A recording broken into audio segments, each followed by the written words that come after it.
এই মুহূর্তে আলু নিয়ে সবচাইতে গুরুত্বপূর্ণ খবর। আলু চাষিদের বিমার প্রিমিয়ামে মুকুব সরকারের। এ রাজ্যে বিনামূল্যে কৃষি বিমায় তালিকায় এবার ঢুকে পড়লেন আলু চাষিরাও। এই মুহূর্তে জানাবো সবচাইতে গুরুত্বপূর্ণ খবর। বিস্তারিত খবর জানতে ভিডিওটি শেষ পর্যন্ত দেখতে থাকুন এবং চ্যানেলে নতুন হলে অবশ্যই চ্যানেলটিকে সাবস্ক্রাইব করে রাখুন। তো চলুন জেনে নেওয়া যাক। গত বৃহস্পতিবার প্রশাসনিক বৈঠকে আলুর মূল্যবৃদ্ধি নিয়ে মুখ্যমন্ত্রী মমতা বন্দ্যোপাধ্যায় কঠোর পদক্ষেপ নিতে বলেছিলেন। মুখ্যমন্ত্রীর নির্দেশ ছিল আলুর মূল্যবৃদ্ধি রোধ করতেই হবে।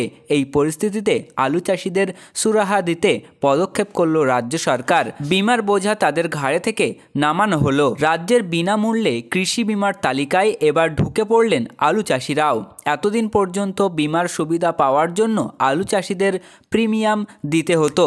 এবার থেকেই সেই প্রিমিয়াম আর দিতে হবে না। প্রসঙ্গত, এতদিন ধান পাট সহ অন্যান্য শস্যের ক্ষেত্রে বিনামূল্যে কৃষি বিমার দিত রাজ্য সরকার। সেই তালিকায় যুক্ত হলো আলু। চলতি বছর থেকেই এই সুবিধা পেতে চলেছেন চাষিরা। সরকারের পদক্ষেপে খুশি জলপাইগুড়ি জেলার কয়েক হাজার আলু চাষি। প্রিমিয়ামের জন্য বরাদ্দ টাকা তারা চাষিদের কাজে লাগাবেন বলে জানিয়েছেন। জেলায় ময়নাগুড়ি, ক্রান্তি, ধূপগুড়ি, রাজগঞ্জ সদর ব্লকে সবচেয়ে বেশি আলু চাষ হয়। জেলার কৃষি দপ্তরের হিসেব অনুযায়ী প্রতি বছর প্রায় 30 থেকে 35 হাজার হেক্টর জমিতে আলু চাষ করা হয়। গত বছর জেলাতে প্রায় 8 থেকে 10 হাজার মেট্রিক টন আলু উৎপাদন হয়েছে। তবে আলু চাষের খরচ বেশি হওয়ায় বহু কৃষক উৎসাহ দেখায় না। প্রতিকূল আবহাওয়া, প্রাকৃতিক বিপর্যয় ছাড়াও ধসা সহ অন্যান্য রোগের কারণে উৎপাদন ব্যাহত হলে বিশাল ক্ষতির মুখে পড়তে হয় আলু চাষিদের।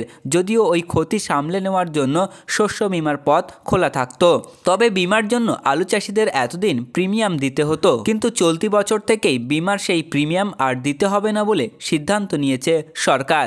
এদিন জলপাইগুড়ি জেলায় কৃষি দপ্তরের আধিকারিক গোপাল চন্দ্র সাহা বলেন, আলু চাষিরা এতদিন পর্যন্ত শস্য বিমার জন্য যে প্রিমিয়াম দিতেন তা আর দিতে হবে না। ধান পাট সহ অন্যান্য ফসলের ক্ষেত্রে যেভাবে সম্পূর্ণ বিনামূল্যে কৃষি বিমা দেওয়া হতো সেইভাবেই আলু চাষিদেরও বিমা করা হবে। তা নিয়ে ইতিমধ্যেই প্রচার শুরু হয়েছে বলেও তিনি জানিয়েছেন। দপ্তর সূত্রের খবর, এই বিমা করতে চাষিদের জমির দলিল ছাড়াও অন্যান্য প্রয়োজনীয় কাগজপত্র দেখাতে হবে। জেলায় প্রায় 20,000 হেক্টর আলুর জমিকে বিমার আওতায় আনা হবে। এদিন ধূপগুড়ি ব্লকের আলু চাষি সুনীল সরকার বলেন, গত বছর কৃষি বিমার জন্য হেক্টর প্রতি 4,000 টাকা প্রিমিয়াম দিয়েছিলাম, এবার সেই টাকা বাঁচবে।